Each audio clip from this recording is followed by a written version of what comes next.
Hi, my name is Lina Elbanna, and I'm a career peer mentor at Brookdale Community College.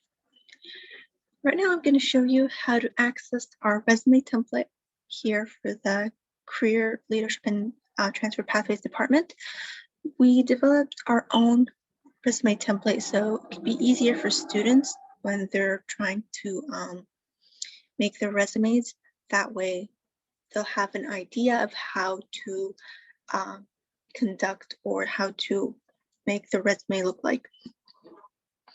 So first thing, if you'll go to our to the Brookdale main website right here, and if you go to students right over here, there, and right underneath students, we have our department, which is the Career Leadership and Transfer Pathways.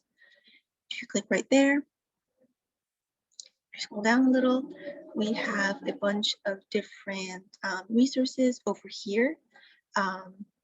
One of them is also the upcoming events, which you can always go here and see what events that we have that are coming up and register to what you see might interest you. It's a really good way to find out what events that we have and get to learn more about other career related information. But for now, what we want you to go over would be the online resources. Obviously, we have a bunch of different online resources right here. Some could help with if you're looking to apply for jobs or for internships. And for our purpose right now, we're looking for resumes. So what we'll go for is the resume writing and interview skills. If we scroll down a little, we have the resume writing, interview skills, and transferable skills, and sample resumes. All of these are very useful and helpful resources and links that you can utilize. Right now, I'll go over the resume sample guide, and downloads right here. You can just click there.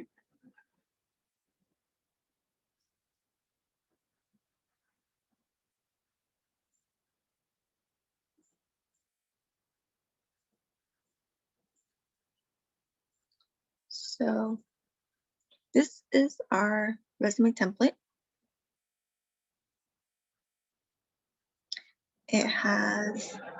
It's a really good breakdown. It shows you how to construct your resume really with the different sections and the titles and how to really put together your resume. So it starts off with the first name and last name. Obviously, you want to have your name the first thing on the resume. So when a prospective employer is looking at this resume, they know who they're looking at. Next, you want to have a little information about yourself, phone number, email.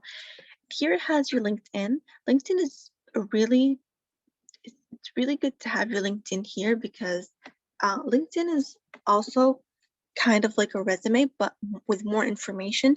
For a resume, you can't really put that much information. You can only put so much while not making it seem like too crammed.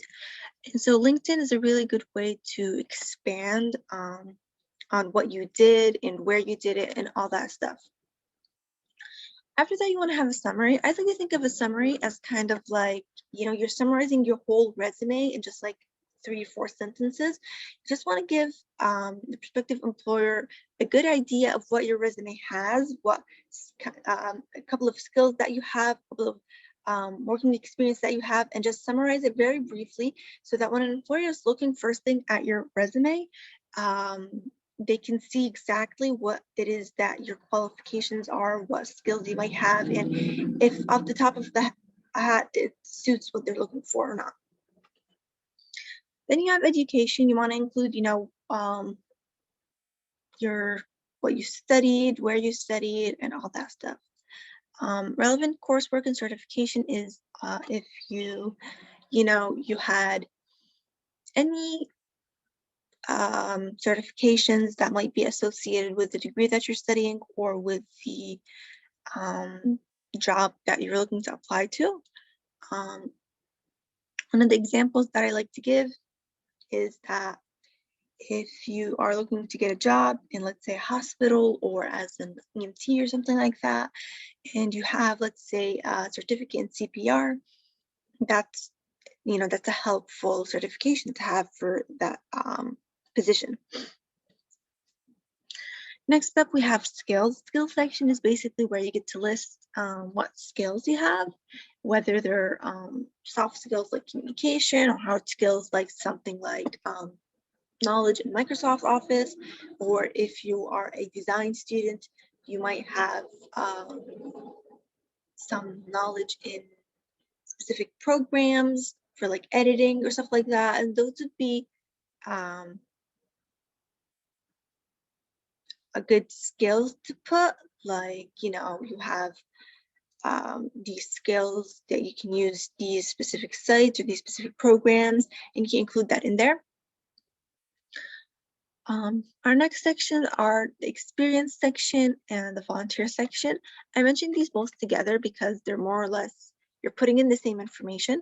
For the experience section, obviously it's a job that you worked at, you know, you include your organization, your position, and a couple of bullet points on what you did there. For the volunteer section, it's the same thing, except for it's not a job, it's more of a volunteer experience. And so you include the same information there as well. The last section on the resume is your a combination of skills, interests, achievements, and abilities. And if you read the description, it gives you some options. You don't really have to include everything here.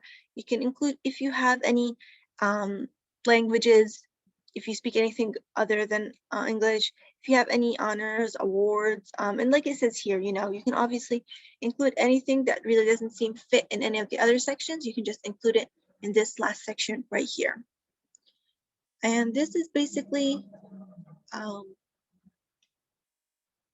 what it is, what the resume template is, and what each section is for.